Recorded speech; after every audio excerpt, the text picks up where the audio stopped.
Oi, em comemoração ao aniversário de um mês deste canal, eu vou finalmente cumprir o que prometi e entregar o vídeo com a parte 2 do meu Top Filmes do James Bond. Na descrição desse vídeo está o link para o primeiro vídeo que cobre do 25º colocado ao 18º, se você quiser conferir. Então, visto o seu smoking, prepare o seu vodka martini chacoalhado, não mexido, e assista aqui!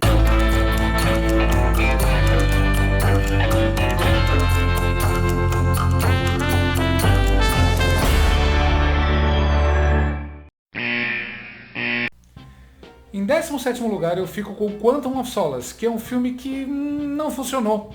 Para começar, ele não é um filme que para em pé por si só, ele é mais um apêndice do filme anterior, o Cassino Royale, que é maravilhoso. É o segundo filme do Daniel Craig como Bond, foi produzido durante uma greve dos roteiristas de Hollywood, meu Deus! Como dá para perceber? A história é meio sem pé nem cabeça, não engata nunca, e o grande plano do vilão era tomar conta das reservas de água da Bolívia. Realista nem sempre quer dizer bom, né? O plano é fraco, a ameaça é fraca, o vilão é fraco.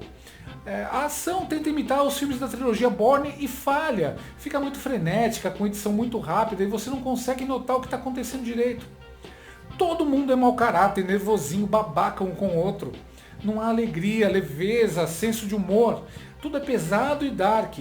É como se a história tivesse sido escrita por um adolescente de 13 anos fã do Slipknot. Isso não é uma fase, mãe, é quem eu sou. A música tema, apesar de ter gente talentosa como Jack White e Alicia Keys, ficou meio tosca, sem pé nem cabeça como o filme. E o filme dá início a algo que seria uma marca da era do Daniel Craig com o personagem. A continuidade. Os filmes do 007 sempre funcionaram sozinho. Todos eles tinham começo, meio e fim, sem precisar do filme anterior. Mas o Quantum of Solace começa literalmente 5 minutos após o fim de Cassino Royale. E assim a comparação fica inevitável e não é muito boa para o Quantum. James Bond continua um instrumento bruto, como a Amy já o chamou, sem a sofisticação, o cinismo e o humor que marcaram o personagem nos filmes anteriores. Parece um Bond Begins Parte 2. Assistir a um personagem amado e conhecido em sua origem é interessante, mas quando ele chega no final do segundo filme e ainda está na origem, fica meio enfadonho. Em 16º lugar, um filme que é odiado e amado com a mesma intensidade pelos fãs. 007 contra o Foguete da Morte. Esse filme de 1979 é o quarto interpretado pelo Roger Moore e veio depois de um dos maiores sucessos comerciais do personagem, O Espião que Me Amava, de 1977.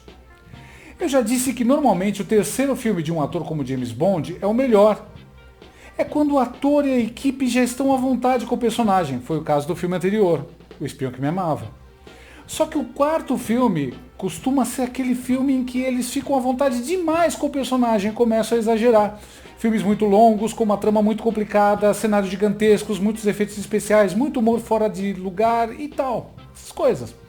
É como se o filme fosse um prato e o cozinheiro estivesse se sentindo confiante demais, e aí gasta muito mais dinheiro, enfia todos os ingredientes que encontra pela frente e te faz comer até passar mal de tão cheio que você fica. A gente viu isso acontecer antes com aquele filme de 67, o Com 007 Só Se Vive Duas Vezes, com o Sean Connery. E acontece de novo com o Foguete da Morte, que aliás copia a estrutura do filme de 67, que já havia sido copiada melhor no filme de 77, O Espião que Me Amava. A trama, um cara quer detonar a Terra e criar uma nova raça super-humana de escolhidos numa base no espaço. Aí o 007 tem que impedir. Eu já disse que a partir dos anos 70, os filmes do 007 deixam de ditar a moda para seguir o que estiver fazendo sucesso nas telas. E aqui isso fica muito na cara. Essa história espacial foi feita para faturar em cima do sucesso de Star Wars, lançado 2 anos antes, e tem James Bond no espaço atirando laser e tal. Mas isso nem é o pior, o humor é tão exagerado que fica perto da paródia. Tem uma cena que virou piada entre os fãs do James Bond. 007 está numa perseguição nos canais de Veneza, de gôndola, e de repente ele aperta um botão, a gôndola sai do canal e começa a andar na Praça de São Marco. Um bêbado olha a gôndola e aí olha para a bebida e sem acreditar, hilário. E aí a cereja no bolo, um pombo olha 2 vezes, como quem não acredita no que está vendo. Gênio, né? Mesmo com tudo isso, eu tenho carinho por esse filme. Ele não é muito bom, mas é divertidíssimo. O vilão, Hugo Drax, parece estar sempre entediado e tem as melhores falas. Cuide do Sr. Bond, veja se algum mal pode acontecer a ele. Ou, James Bond, você aparece com a tediosa inevitabilidade de uma estação do ano que ninguém gosta. Bom, né? As cenas em que Bond está investigando o vilão vão te deixar com um sorriso de orelha a orelha, principalmente o tiro codorna, guarda isso. Ah, e a cena em que o Drax solta os cachorros para cima de uma traidora é forte e climática. Esse filme é comparável ao Salgadinho Torcida.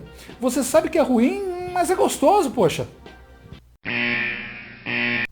Em 15º lugar está o filme de 1997, O Amanhã Nunca Morre, com Pierce Brosnan como 007. A trama parecia absurda na época, mas hoje nem tanto. Olha só, um magnata da comunicação, dono de redes de TV de notícias 24 horas por dia e jornais, resolve causar um atrito entre Inglaterra e China, uma guerra mesmo, só para vender mais jornal e ganhar dinheiro com a audiência. Lembra os jornalistas de hoje? O vilão, interpretado pelo sósia do Papa Francisco, Jonathan Pryce, é um show à parte. Apesar de não oferecer nenhuma ameaça física, ele é teatral e devora o cenário.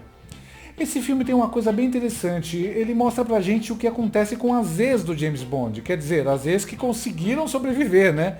A mistura de atração e magoazinha que elas nutrem por ele é divertida. Isso rende cenas bem inesperadas e boas entre o Pierce e a Terry Hatcher, e a gente vê pela primeira vez aquele James Bond que se tornou bem normal na fase do Daniel Craig. Um matador meio amargurado, com vazio existencial e provavelmente alcoólatra.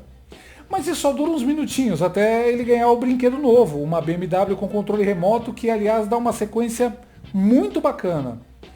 Da metade pro final surge a Michelle Yeoh, ela é estrela de filmes chineses, de artes marciais, e as cenas de ação do filme ganham com isso.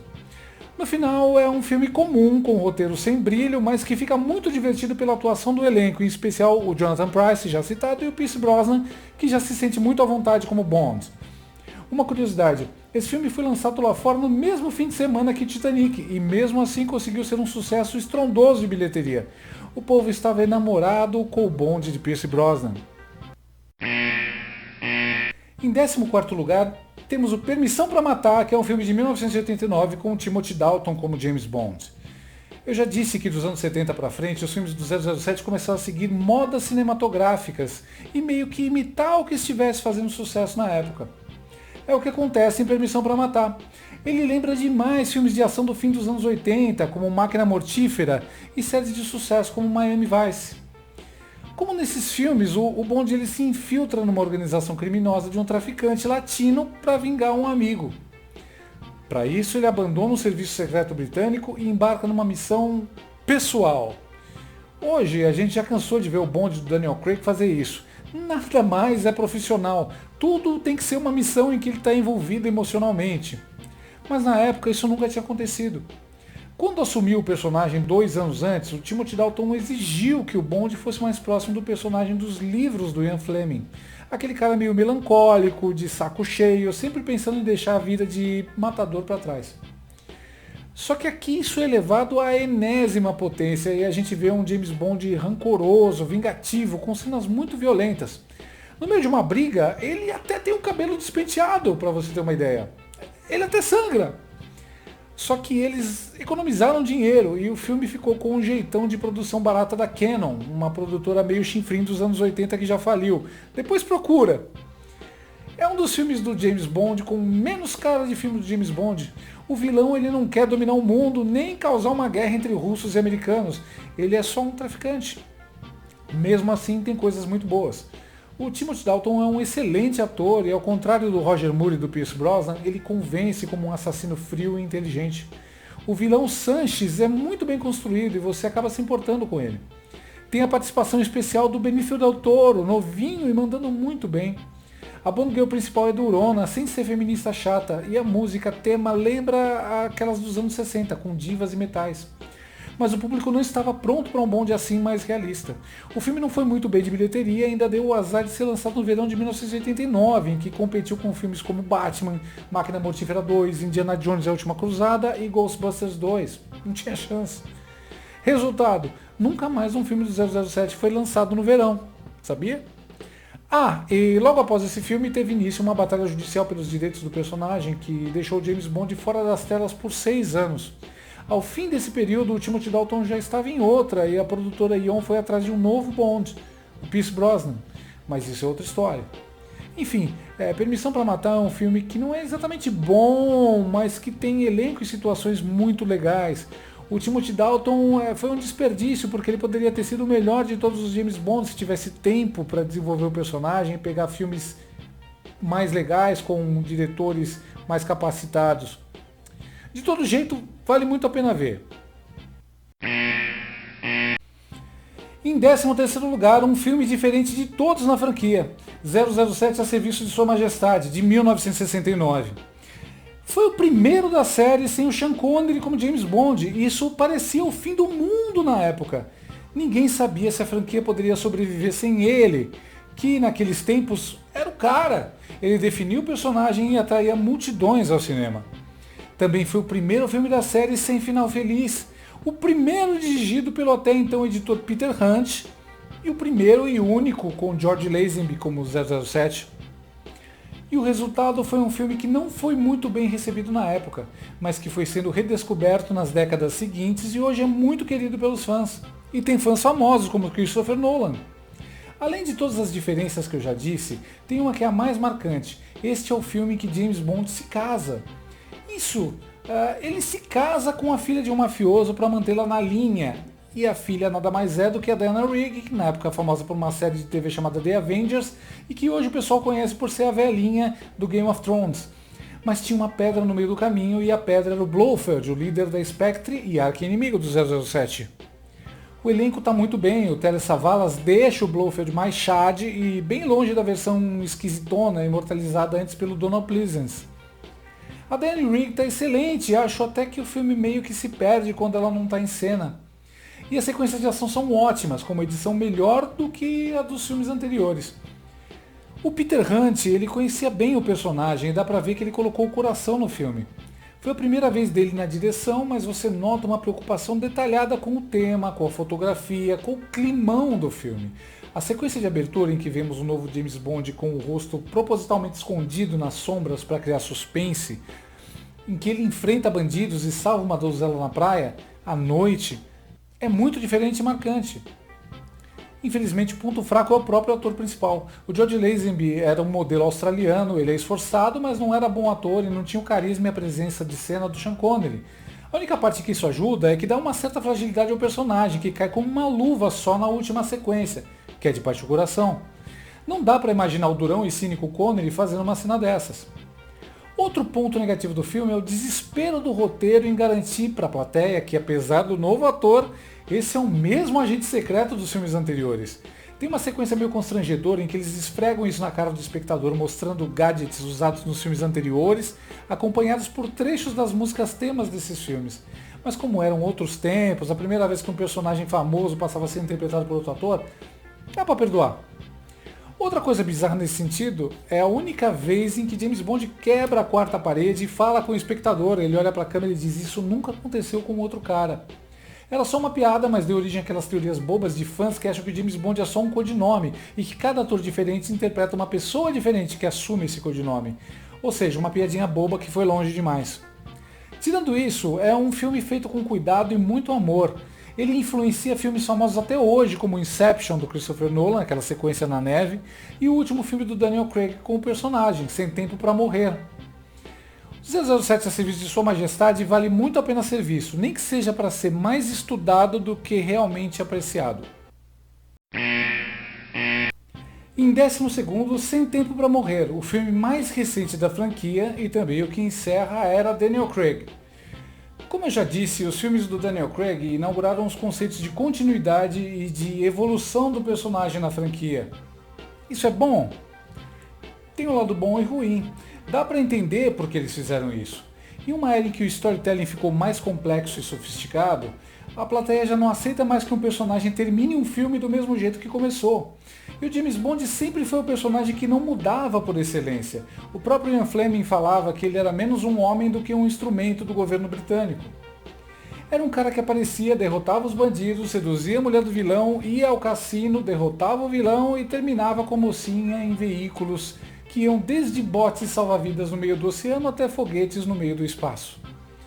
Os produtores se arriscaram e quiseram dar ao personagem nesses 15 anos em que ele foi interpretado pelo Craig um começo, meio e fim. Isso nem sempre funcionou e às vezes o roteiro forçou a barra para dar continuidade e peso emocional às situações de filme em filme. E nunca isso foi tão ruim quanto em Spectre, o filme anterior. Então, Sem Tempo para Morrer já começa a partida perdendo o jogo de 2-0, porque herdou de Spectre um relacionamento amoroso que deveria ser a mulher da vida do Bond, mas que não teve química e não convenceu. Além de um Blofeld que não deu certo também. Isso sem falar do gosto ruim em geral que o filme anterior deixou. Mas esse filme, o mais recente, consegue em sua primeira hora e meia reverter o quadro e se torna bem divertido, com sequências de ação bem feitas e empolgantes. O Daniel Craig tá bem à vontade, até soltando umas piadinhas estilo Connery de vez em quando. O resto do elenco tá muito bem, com destaque para Ana de Armas, que tá ótima numa sequência muito empolgante também em Cuba. O único ponto fraco é o vilão, que é bem interpretado pelo Rami Malek, sim, mas não tem motivação ou plano convincentes. E assim, por culpa do roteiro, ele acaba caindo no vilão genérico da série. Aquele vilão que todo mundo já viu várias vezes, com sotaque estrangeiro europeu, monólogos que dizem como ele e o Bond são parecidos e rosto deformado. Muito se questionou se esse filme seria cheio de lacração por causa da nova 007, uma mulher negra que está no lugar do James Bond no começo do filme, quando ele está aposentado. E os primeiros sinais foram assustadores. Nas entrevistas ela falava sobre feminismo e empoderamento. Os trailers mostravam ela sendo irritante e sarcástica, sempre tentando diminuir o James Bond. Mais grave, foi chamada para ajudar no roteiro a Phoebe Waller-Bridge, famosa por seus textos feministas e por sua série também feminista Fleabag. E a cereja no bolo foi uma declaração do diretor Cary Fukunaga, dizendo que o James Bond dos anos 60 era abusivo com mulheres e até usando uma palavra mais pesada para isso. Ou seja, um marketing péssimo e lacrador que deixou todos os fãs com a pulga atrás da orelha. Mas por sorte a lacração é pouca. Talvez por ver a reação negativa da internet, os produtores tenham aproveitado os constantes atrasos no lançamento do filme para reeditá-lo e tirar a lacração. Não se sabe se foi isso, é uma teoria minha. Infelizmente, na meia hora final, há sim a desconstrução do James Bond, feita de um jeito solene, elegante, mas ainda assim é uma desconstrução. A Hollywood de hoje não poderia deixar um homem hétero, mulherengo, branco, armado e agente do imperialismo continuar chutando traseiros impunemente. Eu já tinha dito que os filmes do 007 muitas vezes imitam o que está fazendo sucesso na época, e essa foi a vez de imitar a Marvel. Assim como em Vingadores Ultimato, a gente vê o herói depois de 5 anos, traumatizado e aposentado. A gente também vê uma tentativa de encerrar o personagem com o fim do contrato do ator principal, como aconteceu com o Homem de Ferro. E isso eu acho uma tendência preocupante. Os filmes do 007, assim como os filmes baseados em quadrinhos, que sempre eram dirigidos por diretores não badalados, mas que davam conta do recado, nos últimos anos esses filmes passaram a atrair diretores premiados, autores, gente com ideias profundas e alguns atores que também foram ganhando muito poder. Muitas vezes essa gente parece se achar acima do personagem, acima do material e quer dar a própria cara a ele. Isso às vezes acaba em desconstrução e no ator ficando mais importante que o personagem.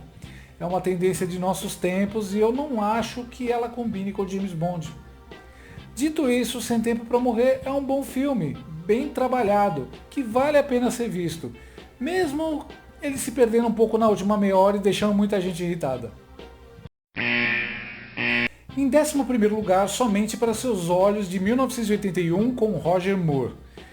Uma coisa interessante nos filmes do 007 é que eles são reativos. Cada filme é uma reação ao filme anterior. O filme que veio antes de Somente para Seus Olhos foi 007 Contra o Foguete da Morte, um filme inchado, exagerado, cheio de situações inverossímeis, com muito efeito especial e humor forçado, quase uma paródia.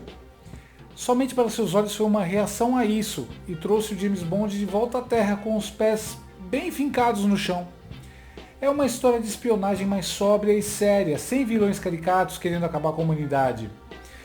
Também tem uma das Bond Girls mais bonitas. Roger Moore está mais convincente como um assassino a serviço de Sua Majestade e tem uma cena brutal e memorável que virou uma das preferidas dos fãs, eu incluído, em que ele chuta um carro. Assista e você vai entender. O Roger não queria fazer essa cena, porque era um gentleman, mas no final ele acabou topando, foi convencido e ela ficou ótima. Isso não quer dizer que o filme seja sem humor. Tem cenas bem engraçadas em que 007 tenta escapar das investidas amorosas de uma adolescente. Outra parte para se dar risada é a sequência de abertura pré-créditos, em que ele se livra de um jeito engraçado de um vilão que claramente é o Blofeld em tudo menos em nome, porque os produtores não tinham mais os direitos sobre o personagem na época. Aliás, nessa sequência de abertura, vemos o agente visitando o túmulo de sua esposa, derrubando por vez as teorias de que o James Bond seria um codinome. O único ponto ruim desse filme é a sequência dos créditos de abertura. A primeira e única, graças a Deus, em que aparece a cantora da música interpretando. Ficou horrível, parecendo um videoclipe feito naqueles programas de auditório para vovós. Tem uma explicação, a cantora Sheena Easton era muito famosa na época e os produtores tentaram aproveitar essa popularidade. Ficou horrível.